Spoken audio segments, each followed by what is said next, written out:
Hello friends, welcome to the YouTube channel study record. Friends, आज हम discuss करने वाले हैं 1 फरवरी 2019 के करंट अफेयर्स के ऊपर। फ्रेंड्स, हम लोग करंट अफेयर्स पर इसलिए डिस्कस कर रहे हैं क्योंकि हमारे एग्जाम पॉइंट ऑफ व्यू से जो करंट अफेयर्स का वेटेज है वो 10 से 15 क्वेश्चन हर एग्जाम की शिफ्ट में करंट अफेयर्स से पूछे जाते हैं। और अब जो करंट अफेयर्स का वेटेज हो गया हमारे एग्जाम पॉइंट ऑफ व्यू से वो बहुत ज़्यादा बढ़ गया है, इसलिए फ्रेंड्स हम डेली करंट अफेयर्स पर डिस्कस कर रहे हैं। फ्रेंड्स, अगर आपने पहली बार इस चैनल पर विजिट किया और चैनल को सब्सक्राइब नहीं किया है तो चैनल को आप सब्सक्राइब जरूर कर लीजिए और इस तरीके के बेल आइकन को जरूर प्रेस कर लें, जिससे मैं जो भी वीडियो अपलोड करूंगा तो उसका नोटिफिकेशन आप तक पहुंच जाएगा। फ्रेंड्स, मैंने डिस्क्रिप्शन में टेलीग्राम ग्रुप की लिंक दे दी है, आप टेलीग्राम ग्रुप पर ज्वाइन हो जाइए, वहां पर आपको सारी PDF एक साथ अवेलेबल मिल जाएगी। फ्रेंड्स, आज के सेशन हम डिस्कस करने वाले हैं 1 फरवरी 2019 के करंट अफेयर्स के ऊपर।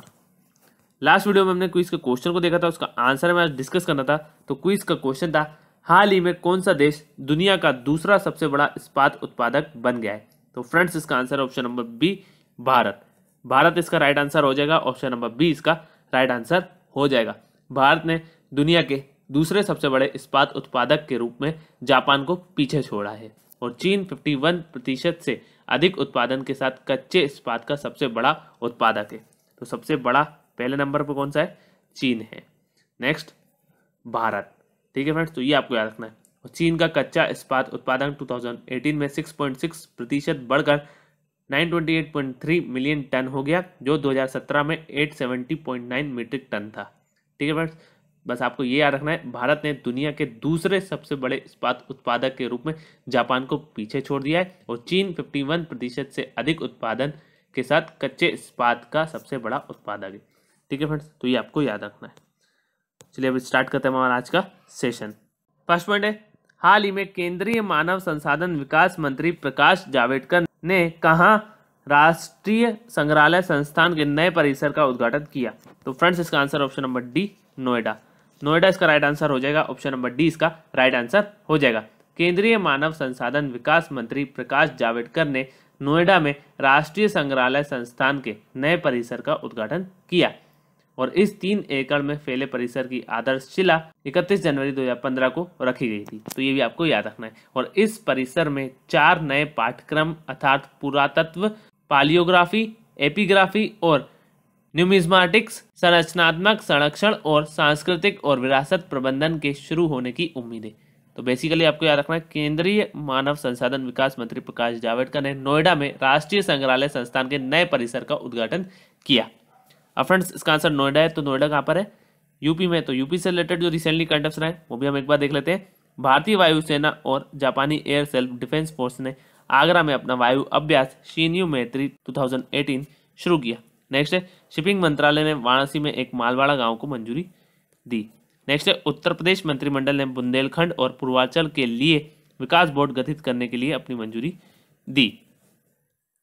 नेक्स्ट है, राजनाथ सिंह ने लखनऊ में 161 करोड़ रुपए की 576 परियोजनाओं की आधारशिला रखी।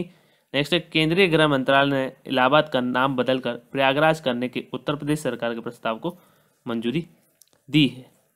नेक्स्ट है, मेगा अंतर्राष्ट्रीय खाद्य एवं पेय कार्यक्रम इंडस फूड 2019 उत्तर प्रदेश में आयोजित किया जाएगा।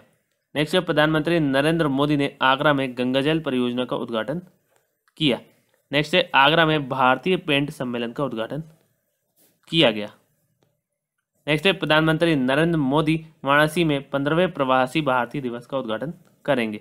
नेक्स्ट है, राष्ट्रपति रामनाथ कोविंद ने उत्तर प्रदेश में गांधीवादी पुनरुत्थान शिखर सम्मेलन का उद्घाटन किया। अब फ्रेंड्स, हम उत्तर प्रदेश के इंपॉर्टेंट पॉइंट देख लेते हैं। उत्तर प्रदेश की जो कैपिटल है वो है लखनऊ। उत्तर प्रदेश के जो CM है वो है योगी आदित्यनाथ और उत्तर प्रदेश के जो गवर्नर है वो है राम नाईक। तो इतने पॉइंट आपको उत्तर प्रदेश से याद रखने हैं। चलिए फ्रेंड्स, हम देख लेते हैं हमारा नेक्स्ट पॉइंट। नेक्स्ट पॉइंट है, हाल ही में केंद्रीय स्वीकृति और निगरानी समिति की 42वीं बैठक कहाँ हुई? तो फ्रेंड्स, इसका आंसर है ऑप्शन नंबर सी, नई दिल्ली।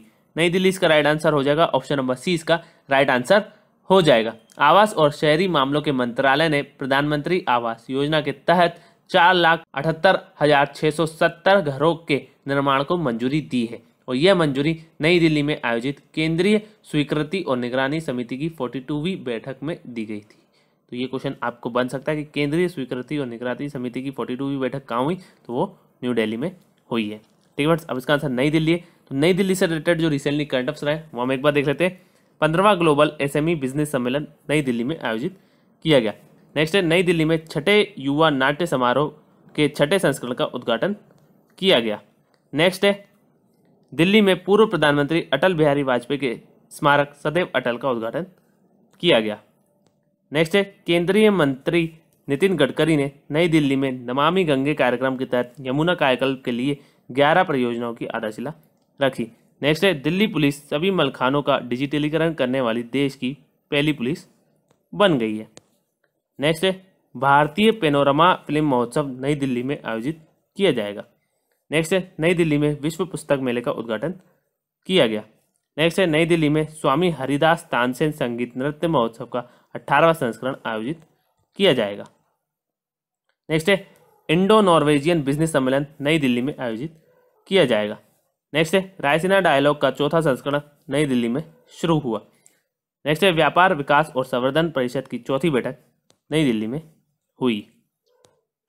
नेक्स्ट है स्थलीय और उपग्रह प्रसारण पर 25वीं अंतर्राष्ट्रीय सम्मेलन और प्रदर्शनी BES एक्सपो 2019 का उद्घाटन नई दिल्ली में किया गया। नेक्स्ट है माल और सेवा कर अपीलीय न्यायाधिकरण की राष्ट्रीय पीठ नई दिल्ली में स्थित होगी। अब फ्रेंड्स हम दिल्ली के इंपॉर्टेंट पॉइंट देख लेते हैं। दिल्ली के जो CM है वो है अरविंद केजरीवाल, दिल्ली के जो गवर्नर है वो है अनिल बैजल, और malaria research centre, Indian council of medical research, all India institute of medical sciences, भारतीय कृषि अनुसंधान परिषद और भारतीय कृषि अनुसंधान संस्थान, ये सब कहाँ है? ये सब न्यू दिल्ली में। इतने पॉइंट आपको दिल्ली से याद रखने। चलिए फ्रेंड्स हम देख लेते हैं हमारा नेक्स्ट पॉइंट। नेक्स्ट पॉइंट है हाल ही में विश्व की सबसे बड़ी साइक्लोथॉन स्वस्थ भारत यात्रा कहाँ पर संपन्न हुई? तो फ्रेंड्स इसका आंसर है ऑप्शन नंबर C, नई दिल्ली। नई दिल्ली इसका राइट आंसर हो जाएगा। ऑप्शन नंबर C इसका राइट आंसर हो जाएगा। विश्व की सबसे बड़ी साइक्लोथॉन स्वस्थ भारत यात्रा नई दिल्ली में संपन्न हुई, और इस यात्रा का जो उद्देश्य है वो है eat safe, eat healthy and eat fortified के संदेश का प्रचार करना था। तो ये आपको याद रखना है। इस यात्रा का जो उद्देश्य वो है eat safe, eat healthy and eat fortified के संदेश का प्रचार करना था। और यह यात्रा 6 अलग अलग स्थानों पणजी, ले, त्रिवेंद्रपुरम, कोलकाता, पांडिचेरी और अगरतला से शुरू हुई, और इस यात्रा का नेतृत्व खाद्य सुरक्षा मानक प्राधिकरण ने किया था। तो ये आपको याद रखना है। तो ये बहुत ही महत्वपूर्ण है। एक बार और हम देख लेते हैं। विश्व की सबसे बड़ी साइक्लोथॉन स्वस्थ भारत यात्रा, नाम आपको याद रखना है, स्वस्थ भारत यात्रा नई दिल्ली में संपन्न हुई, और इस यात्रा का उद्देश्य eat safe, eat healthy and eat fortified के संदेश का प्रचार करना था।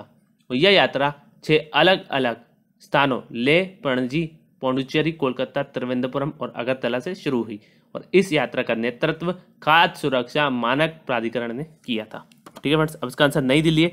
तो नई दिल्ली से रिलेटेड हम कुछ जो करंट अफेयर्स रहे हैं वो हम ऊपर डिस्कस कर चुके हैं, और भी कुछ है वो हम यहाँ कवर करते हैं। नई दिल्ली में आदि महोत्सव आयोजित किया जा रहा है।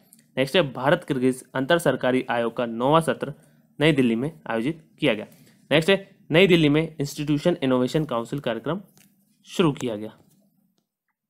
नेक्स्ट है अंतर्राष्ट्रीय बाल रंगमंच महोत्सव जश्न-ए-बचपन के 14वें संस्करण का उद्घाटन नई दिल्ली में किया गया। नेक्स्ट है जलवायु परिवर्तन पर 27वीं बेसिक मंत्री स्तरीय बैठक नई दिल्ली में आयोजित की गई। नेक्स्ट है भारत संयुक्त अरब अमीरात सामरिक सम्मेलन का दूसरा संस्करण नई दिल्ली में आयोजित किया जाएगा। नेक्स्ट है रामनाथ कोविंद ने नई दिल्ली में दूसरे अंतर्राष्ट्रीय अम्बेडकर सम्मेलन का उद्घाटन किया। तो इतने पॉइंट आपको इस पॉइंट से याद रखने हैं। चलिए फ्रेंड्स हम देख लेते हैं हमारा नेक्स्ट पॉइंट। नेक्स्ट पॉइंट है हाल ही में संयुक्त अरब अमीरात और किस देश के केंद्रीय बैंकों ने अबर नामक एक आम डिजिटल मुद्रा शुरू की है? तो फ्रेंड्स इसका answer option number D, Saudi Arab. Saudi Arab इसका राइट आंसर हो जाएगा। ऑप्शन नंबर D इसका राइट आंसर हो जाएगा। संयुक्त अरब अमीरात और सऊदी अरब के केंद्रीय बैंकों ने अबर नामक, ये आपको नाम याद रखना है, अबर नामक एक आम डिजिटल मुद्रा शुरू की है। केंद्रीय बैंक आधारित यह डिजिटल मुद्रा सीमा पार वित्तीय लेन देन को अधिक सुरक्षित और आर्थिक रूप से सक्षम बनाएगी, और संयुक्त अरब अमीरात की मुद्रा दिरहम है, जबकि सऊदी अरब की सऊदी रियाल मुद्रा है। तो ये भी आपको याद रखना है। अब फ्रेंड्स इसका आंसर सऊदी अरब है। तो सऊदी अरब से रिलेटेड जो रिसेंटली करंट अफेयर्स हैं वो हम एक बार देख लेते हैं। भारत ने सऊदी अरब के साथ द्विपक्षीय वार्षिक हज 2019 समझौते पर हस्ताक्षर किए। नेक्स्ट है रियाद में 39वें खाड़ी सहयोग परिषद शिखर सम्मेलन का उद्घाटन किया गया। तो ये आपको याद रखना है। अब फ्रेंड्स अब सऊदी अरब के इंपॉर्टेंट पॉइंट देख लेते हैं। सऊदी अरब की जो कैपिटल है वो है रियाद, सऊदी अरब की जो करेंसी है वो है सऊदी रियाल, और सऊदी अरब के जो किंग है वो है सलमान ऑफ सऊदी अरबिया। इतने पॉइंट आपको सऊदी अरब से याद रखना है। चलिए फ्रेंड्स, हम देख लेते हैं हमारा नेक्स्ट पॉइंट। नेक्स्ट पॉइंट है, हाल ही में किस देश के वैज्ञानिकों ने एक कृत्रिम बुद्धिमत्ता आधारित प्रणाली बनाई है जो विचारों को सीधे समझने योग्य, पहचानने योग्य वाणी में बदल देती है? तो फ्रेंड्स, इसका आंसर है ऑप्शन नंबर डी, अमेरिका।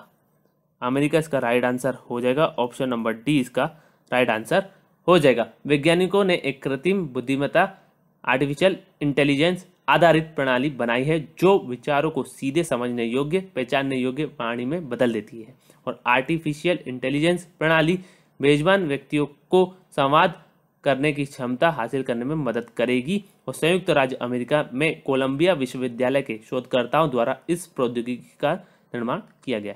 तो आपको याद रखना है, इसका आंसर है अमेरिका। ठीक है फ्रेंड्स, अब अमेरिका इसका आंसर है, तो उससे रिलेटेड जो रिसेंटली करंट अफेयर है वो भी हम एक बार देख लेते हैं। भारत और संयुक्त राज्य अमेरिका के बीच व्रजकाया नामक सामरिक अभ्यास आयोजित किया गया।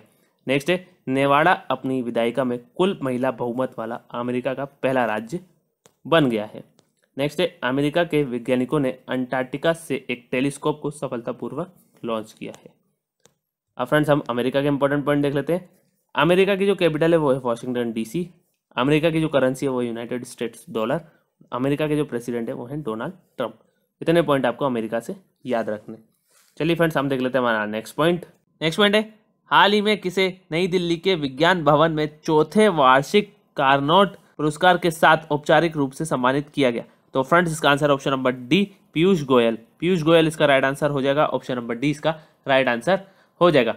केंद्रीय रेल और कोयला मंत्री पीयूष गोयल को औपचारिक रूप से नई दिल्ली के विज्ञान भवन में चौथे वार्षिक कार्नोट पुरस्कार से सम्मानित किया गया। और यह पुरस्कार Clement centre for energy policy, Pennsylvania school of design द्वारा प्रस्तुत किया गया था। और कार्नोट पुरस्कार का उद्देश्य अनुसंधान या अभ्यास के माध्यम से ऊर्जा नीति में विशिष्ट योगदान का सम्मान करना है।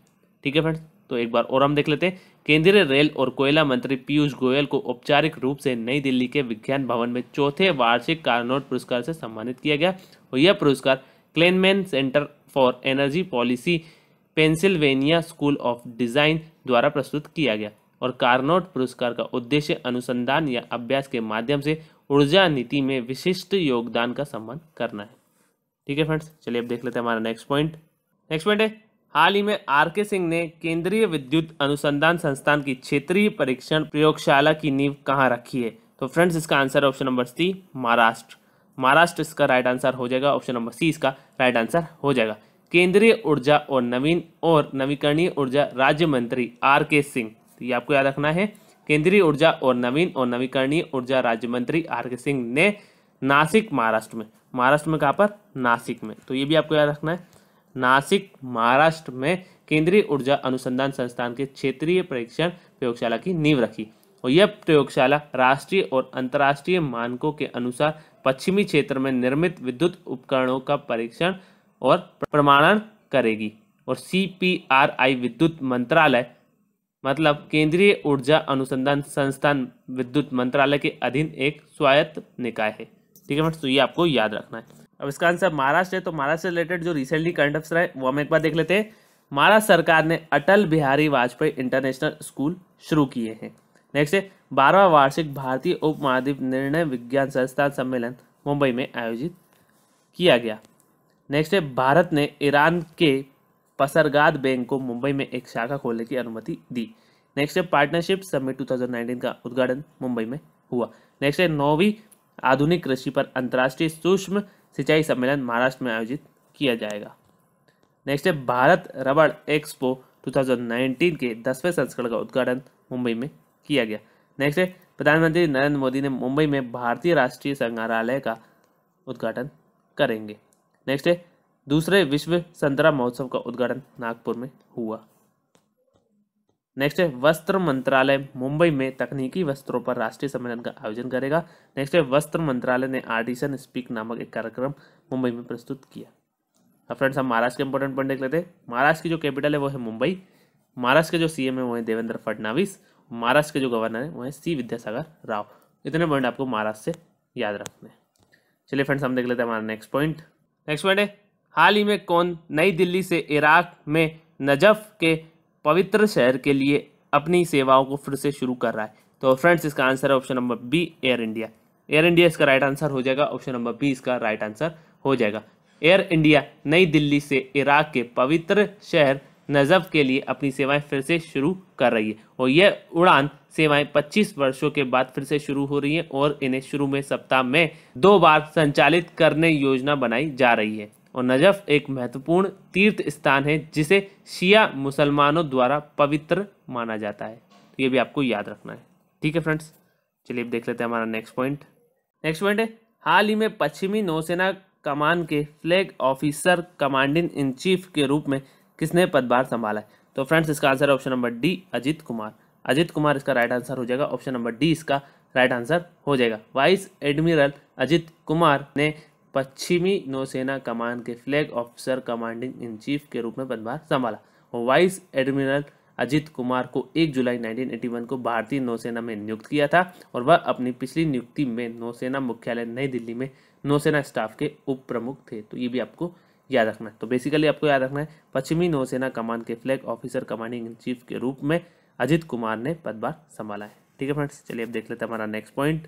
नेक्स्ट पॉइंट है, हाल ही में नौसेना स्टाफ के उप प्रमुख के रूप में किसने पदभार ग्रहण किया है? तो फ्रेंड्स इसका आंसर है option number B, MS Pawar.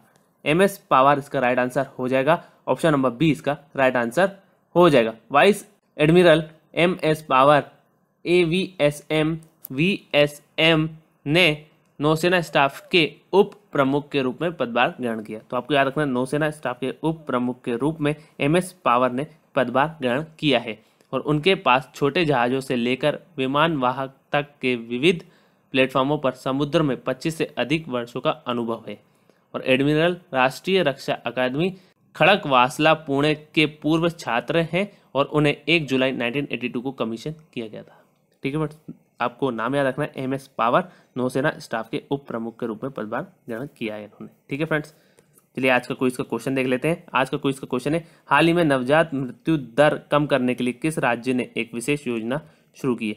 तो फ्रेंड्स इसका आंसर आप मुझे कमेंट बॉक्स में कमेंट करके बताएंगे। नेक्स्ट वीडियो में हम इस क्विज के आंसर को डिस्कस करेंगे। आई होप फ्रेंड्स आप सभी को ये वीडियो पसंद आया होगा। अगर फ्रेंड्स आपको ये वीडियो पसंद आया तो लाइक जरूर करें, शेयर करें अपने फ्रेंड्स के साथ और स्टडी से रिलेटेड कोई व्हाट्सएप ग्रुप हो तो उस ग्रुप में इस वीडियो को जरूर शेयर कर दीजिए। और फ्रेंड्स अगर आपने चैनल को सब्सक्राइब नहीं किया, चैनल को सब्सक्राइब जरूर कर लीजिए और इस तरीके के बेल आइकन को जरूर प्रेस कर लें, जिससे मैं जो भी वीडियो अपलोड करूँगा तो उसका नोटिफिकेशन आप तक पहुँच जाएगा। Thank you friends for watching, have a nice day, thank you.